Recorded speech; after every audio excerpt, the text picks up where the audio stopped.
بسم اللہ الرحمن الرحیم۔ السلام علیکم ناظرین، امید کرتی ہوں آپ سب ٹھیک ہوں گے۔ اللہ کے حکم سے ہمیشہ خوش رہیں، شاد و آباد رہیں۔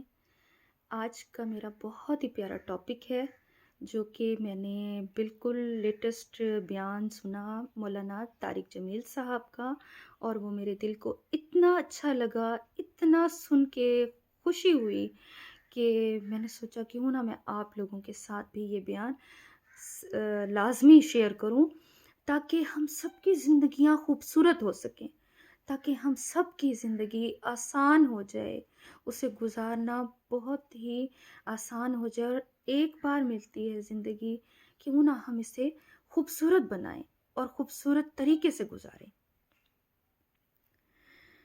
ان کا آج کا ٹاپک یہ تھا کہ if you want to make life beautiful، یعنی اگر زندگی کو خوبصورت بنانا چاہتے ہو تو ہمیں کیا کرنا چاہیے۔ تو ہم یہ سنتے ہیں بیان، تو ہمیں اس سے پتہ چلے گا کہ ہمیں کس طرح زندگی کو خوبصورت بنانا چاہیے۔ ہر انسان خوبصورتی پسند کرتا ہے، بچہ ہو، بڑا ہو، بوڑھا ہو، یعنی قدرت نے انسان کی نیچر میں یہ چیز رکھی ہے کہ وہ خوبصورتی پسند کرتا ہے۔ رہنے کے لیے خوبصورت گھر پسند کرتا ہے، استعمال کے لیے خوبصورت گاڑیاں پسند کرتا ہے۔ مرد حضرات خوبصورت گھڑیاں پسند کرتے ہیں، خوبصورت شہروں میں، ملکوں میں جانا پسند کرتے ہیں، سیر و تفریح کرنا پسند کرتے ہیں۔ یعنی ہر صورت، ہر شکل میں، چاہے وہ قدرت کے مناظر ہوں، چاہے وہ چیزیں ہوں، چاہے وہ انسان ہو خوبصورت، وہ ہمیں اپنی طرف اٹریکٹ کرتے ہیں۔ یعنی اللہ کا یہ نظام ہے کہ اللہ نے انسان کی نیچر میں خوبصورتی رکھی ہے۔ تو میرے بہن بھائیوں، کبھی ہم نے یہ بھی سوچا ہے کہ ہم زندگی کو چیزوں سے خوبصورت نہیں بنا سکتے؟ آپ ایک محل میں رہنا شروع کر دیں، ایک لگژری گاڑی رکھ لیں، لائف سٹائل لگژری کر لیں، اس سے زندگی حسین نہیں ہوتی۔ یہ ہمارا وہم ہے کہ ان چیزوں سے زندگی حسین نہیں ہوتی۔ اصل چیز ہے انسان کے اندر کی زندگی، یعنی اپنی روح کو زندہ رکھیں، اپنی روح کو پاک صاف رکھیں۔ جب ہمارے جسم کے اندر روح ہے تو ہم زندہ ہیں، اگر وہ روح زندہ ہے تو ہم زندہ ہیں، اور جس دن یہ روح نکل گئی تو ہم مردہ ہو جاتے ہیں۔ اگر ہمارے اندر سے احساسات، جذبات، خوشیاں، غم، فیلنگز ختم ہو جاتی ہیں تو ہماری روح مردہ ہو جاتی ہے۔ اگر ہم بدگمانیاں، جھوٹ، برائیاں، غیبت، چغلی اور طرح طرح کے عیب اپنے اندر پال لیتے ہیں، گناہوں میں گھر جاتے ہیں، تو ہماری روح مردہ ہو جاتی ہے، سڑ جاتی ہے، تو زندگی حسین نہیں رہتی۔ میرے بہن بھائیوں، زندگی حسین نہیں رہتی۔ اگر ہم نے اپنی زندگی کو حسین بنانا ہے، خوبصورت بنانا ہے، تو ہمیں سب سے پہلے اپنے اندر کی صفائی کرنی ہوگی، اپنے دل کو صاف کرنا ہوگا، اپنی روح کو صاف کرنا ہوگا۔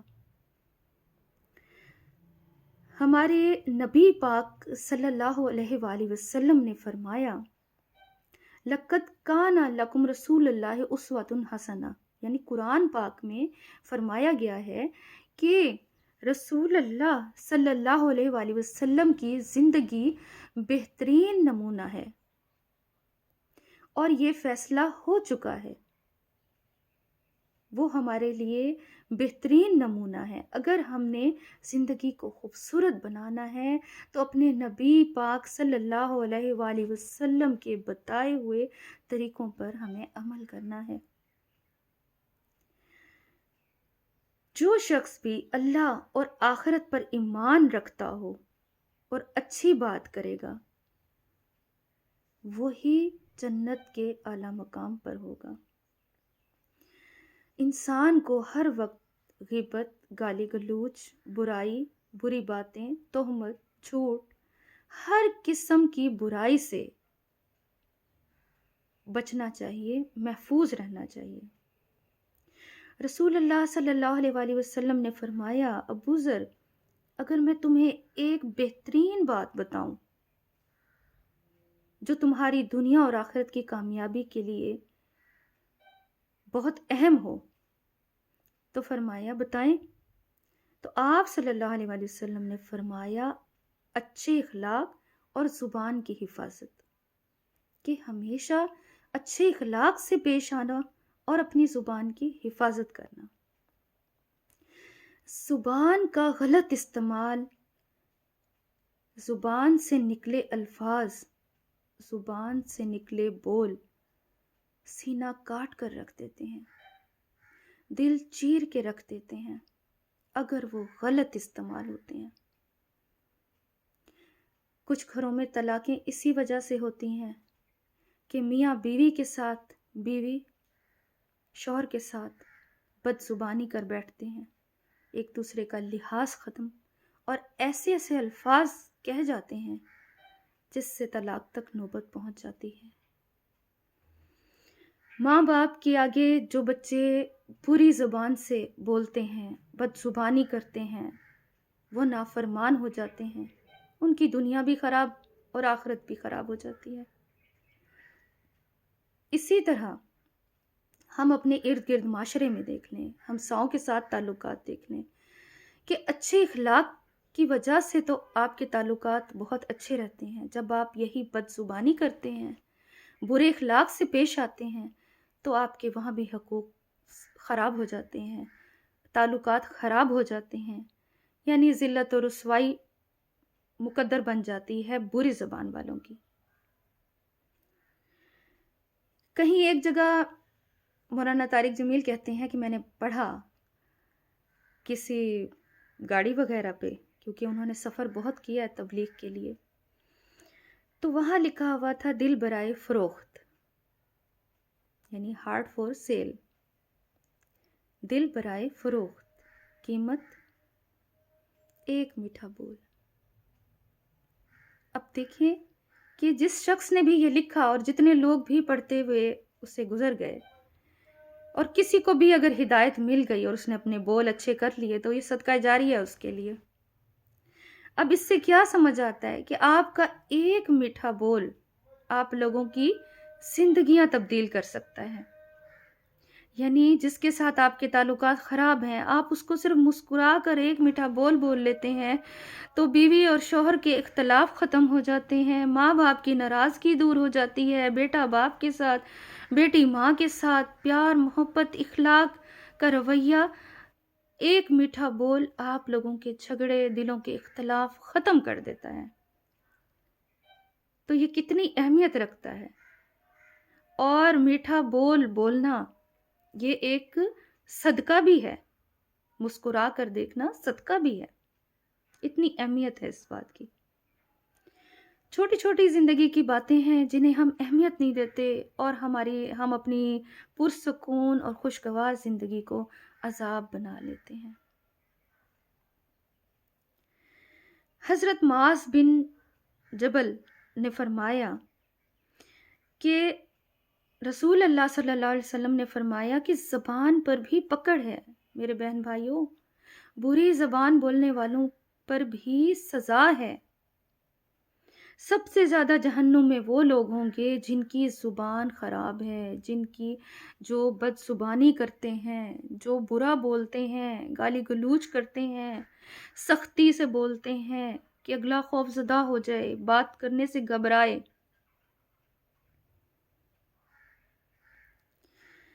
تو حضرت معاذ نے اپنے بیٹے سے کہا کہ کیا میں تمہیں ایک ایسی سنت بتاؤں جس پر تم عمل کر لو تو تم میرے جنت میں ہمسائے بن جاؤ گے؟ تو بیٹے نے فرمایا کہ بتائیں وہ ایسی کیا چیز ہے؟ تو کہنے لگے وہ ایک بہت بڑی گریٹ سنت ہے، یعنی سنتیں تو ساری بہت اہم ہیں لیکن یہ ایک گریٹ سنت ہے، یعنی سب سے بڑی سنت۔ وہ کیا ہے جو تمہیں میرے ساتھ جنت میں قریب کر دے گی؟ یہ سنت اگر تم اس پر عمل کرو گے تو بیٹا یہ تمہیں بہت تھکا دے گی، یہاں تک کہ تمہارے پسینے نکل جائیں گے، تمہارا دل خون کے آنسو روئے گا، تم بہت دکھی ہو جاؤ گے، اور میرے بیٹے بڑا ہی زور لگے گا تمہاری ساری زندگی تمہیں یہ کرنا ہوگی۔ وہ کیا ہے کہ اس دل سے سب کے لیے نفرت نکال دو۔ وہ کیا ہے کہ اس دل سے سب کے لیے نفرت نکال دو، یعنی صرف مسلمانوں پہ یہ حد نہیں ہے، ہر شخص کے لیے، ہر انسان کے لیے، چاہے وہ کسی نسل، قوم، مذہب سے تعلق رکھتا ہو، کہ کسی سے بھی نفرت نہ کرو، یعنی اپنے دل کو صاف رکھو۔ جس طرح اپنے گھر کی صفائی ضروری ہوتی ہے، روزانہ گرد و غبار صاف کیا جاتا ہے، اسی طرح اپنے دل کی صفائی رکھو۔ اپنے دل سے ہر بری بات، ہر غلط بات، جھوٹ، عیب، غیبت، کسی نے دل دکھا دیا، کسی نے لڑائی کر دی، برے الفاظ کہہ دیے، سب بھول جایا کرو۔ اللہ تعالیٰ فرماتا ہے مجھ پہ چھوڑ دے، تو مجھ پہ ڈال دے لوگوں کی باتیں، بس اپنا راستہ صاف رکھ، پھر دیکھ میں تجھے وہ عنایت کروں گا، تجھے وہ دوں گا جو کسی انسان کی آنکھ نے نہیں دیکھا ہوگا، تجھے ایسا انعام عطا کروں گا۔ تو اپنی تھوڑی سی برداشت کر لیں، دل کو صاف کر لیں، جھگڑے بھول جائیں، بری باتیں چھوڑ دیں، گالی گلوچ چھوڑ دیں۔ اگر ہم اپنی زبان کی حفاظت کر لیں اور اپنا دل صاف کر لیں تو یہ سودا مہنگا نہیں ہے۔ زندگی دنیا میں بھی حسین ہو جائے گی اور آخرت میں بھی حسین ہو جائے گی۔ آج کل دیوبندی، شیعہ، سنی، کتنے مذاہب کے جھگڑے چل رہے ہیں، کوئی کچھ کہتا ہے، کوئی کچھ کہتا ہے، لیکن کوئی اپنے دلوں کو صاف نہیں کرتا کہ کوئی جیسا بھی ہے، جس طرح بھی ہے، اب اللہ کے حضور اس نے اپنا حساب تو خود دینا ہے، اپنے اعمال پیش کرنے ہیں، تو ہمیں کیا ضرورت پڑی ہے کہ ہم اسے کہیں کہ آپ ٹھیک ہو اور اسے کہیں آپ ٹھیک ہو، آپ غلط ہو۔ صرف اپنی نماز پڑھیں، اپنا قرآن پڑھیں، اپنے دلوں کو صاف رکھیں، زندگی حسین ہو جائے گی۔ کسی پر بھی ہم بات کرنے سے پہلے یہ سوچیں کہ دیکھیں ملکہ ترنم نور جہاں گانے گاتی تھیں، گانے گانا تو جائز نہیں ہے، بے پردہ ہوتی تھیں، جو کچھ بھی تھا، لیکن جب انہیں موت آئی تو وہ کب فوت ہوئی؟ جمعے کے دن، رمضان شریف میں 27 رمضان کی رات کو، جمعے کی رات کو وہ فوت ہوئیں۔ اب پتہ ہے کہ جمعے کی رات کو جو فوت ہوتا ہے اس کے گناہ معاف ہو جاتے ہیں، اس کا حساب کتاب نہیں ہوتا۔ رمضان شریف میں 27ویں کی رات کو، سبحان اللہ۔ اب دنیا کی نظر میں تو وہ ایک گائیکا تھیں، بہت مشہور، کوئی مذاہب والے کوئی کچھ کہتا ہوگا، کوئی مولانا کچھ کہتے ہوں گے، کوئی مفتی صاحب کچھ کہتے ہوں گے کہ یہ تو گانا گاتی ہیں، یہ بے پردہ ہوتی ہیں، میک اپ فیشن کرتی ہیں، لیکن پتہ نہیں اللہ کو کیا نیکی پسند آ گئی، اللہ کو کیا بات ان کی پسند آ گئی۔ اس لیے میرے بہن بھائیوں، اپنے معاملات درست رکھو، اپنا کردار اچھا رکھو، اپنی زبان اچھی رکھو، اپنے اخلاق اچھے رکھو۔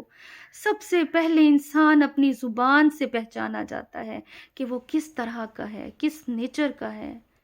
جس طرح ہم گھر کی صفائی روز کرتے ہیں، اپنے دل کو اللہ کے ذکر سے صاف کرو، خدا کی عبادت سے صاف کرو، قرآن پاک کی تلاوت سے صاف کرو اپنے دلوں کو۔ میرے بہن بھائیوں، یہ کامیابی کا سب سے بڑا راز ہے۔ اسی لیے اللہ کہتا ہے نا کہ تم مجھ پر ڈال دے تو میں تجھے وہ سب کچھ دوں گا جس کی تیری سوچ بھی نہیں ہوگی۔ ایک مرتبہ کا ذکر ہے کہ ایک کافر آپ صلی اللہ علیہ وآلہ وسلم کا مہمان بنا، تو اس نے آپ کو خراب کرنے کے لیے، یعنی پریشان کرنے کے لیے، اس کافر نے رسول اللہ صلی اللہ علیہ وآلہ وسلم کے بستر پر پوٹی کر دی۔ تو اور صبح وہ وہاں سے چلا گیا۔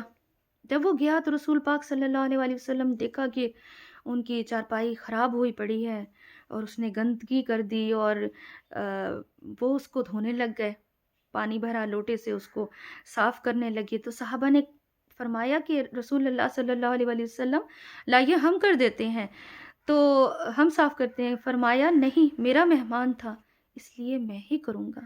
ابھی آپ یہ دھو رہے تھے کہ وہ کافر اپنی تلوار بھول گیا، ہڑبڑا کر نا، یہ گندگی کرنے کے بعد وہ پریشان ہو گیا تو جلد بازی میں وہ اپنی تلوار بھول گیا۔ جب تلوار اٹھانے آیا اور اس نے دیکھا کہ رسول پاک صلی اللہ علیہ وآلہ وسلم اس کی وہ گندگی صاف کر رہے ہیں، تو وہ یہ دیکھ کر ایمان لے آیا اور اس نے کلمہ پڑھ لیا، مسلمان ہو گیا۔ سبحان اللہ۔ تو ہمیں اپنا کردار اچھا کرنا چاہیے، ہمیں خود کو اچھا کرنا چاہیے۔ کتنی مثالیں ہیں ہمارے سامنے۔ اسی طرح ایک اور بھی ہے کہ ایک یہودی کا جنازہ جا رہا تھا، تو رسول پاک صلی اللہ علیہ وآلہ وسلم صحابہ کرام رضی اللہ عنہ کے ساتھ بیٹھے تھے، تو جیسے ہی اس یہودی کا جنازہ گزرا تو آپ صلی اللہ علیہ وآلہ وسلم کھڑے ہو گئے۔ تو صحابہ نے کہا کہ یا رسول اللہ، یہودی کا جنازہ ہے۔ تو رسول اللہ صلی اللہ علیہ وآلہ وسلم نے فرمایا کوئی بات نہیں، یہودی کا جنازہ ہے، مجھے تو اس بات کا دکھ ہے کہ میرے ہوتے ہوئے وہ میرے ہاتھ نہ آ سکا کہ میں اسے کلمہ پڑھا دیتا، اور اب اس کو سزا بھگتنی ہوگی جہنم کی۔ مجھے اس بات کا بہت دکھ ہے اور میں اس غم سے کھڑا ہوں کہ وہ ایک انسان تو تھا، وہ یہودی ہے تو کیا ہوا، وہ ایک انسان تو ہے، اور میں اس غم اور دکھ میں ہوں کہ میں اسے کلمہ نہ پڑھا سکا۔ سبحان اللہ، سبحان اللہ۔ قربان جائیں ہم اپنے نبی کی شان پہ، قربان جائیں ہم اپنے نبی کی ہر ادا پہ، کہ ہم لوگ کچھ بھی نہیں سوچتے سمجھتے، بس ایک دوسرے کے اوپر کیچڑ اچھالنی ہے، بس ایک دوسرے کی ذات میں سے عیب نکالنے ہیں۔ اپنی اپنی ذات کو ہم درست نہیں کرتے، اپنے آپ کو ہم ٹھیک نہیں کرتے، اپنا اندر صاف نہیں کرتے، اپنے دلوں کی صفائی نہیں کرتے، اپنے کردار کو ہم اچھا نہیں کرتے، اپنے اخلاق کو اچھا نہیں کرتے، اپنی زبان کو میٹھا نہیں بناتے، بس ہر وقت دوسروں کی عیب نکالتے ہیں۔ پھر ہمیں زندگیوں میں سکون کس طرح ملے گا؟ پھر ہم اپنی زندگی کو خوشگوار کیسے بنائیں گے؟ یہ زندگی تو صرف ایک بار ملتی ہے۔ جب ہم ایک دوسرے کے پیچھے کیچڑ اچھالنے پہ ہی لگے رہیں گے تو ہماری زندگیوں سے سکون ختم ہو جاتا ہے، اور ہمیں یہ بات سمجھ ہی نہیں آتی کہ ہم کس مقصد کے لیے دنیا میں پیدا ہوئے ہیں۔ صرف اسے پورا کریں، اپنا راستہ صاف کریں۔ اللہ سب کچھ دیکھ رہا ہے اور ہر شخص کو دیکھ رہا ہے، اور اللہ تعالیٰ بہترین انصاف کرنے والا ہے۔ اللہ تعالیٰ ہم سب کو توفیق دے، ہم سب کے ظاہر اور باطن دونوں کو اللہ تعالیٰ اچھا بنائے، اور اللہ تعالیٰ جو ہے ہم سب کے حق میں بہتری کرے، اور ہمیں توفیق دے کہ ہم نیک عمل کریں اور سنتوں پر چلیں، اور تاکہ ایک اسلامی خوبصورت معاشرہ قائم ہو اور ہم سب کی زندگیوں میں بھی سکون، خوشی آئے، اور ہماری زندگی بھی خوبصورت بن جائے انشاءاللہ تعالی۔ اللہ آمین۔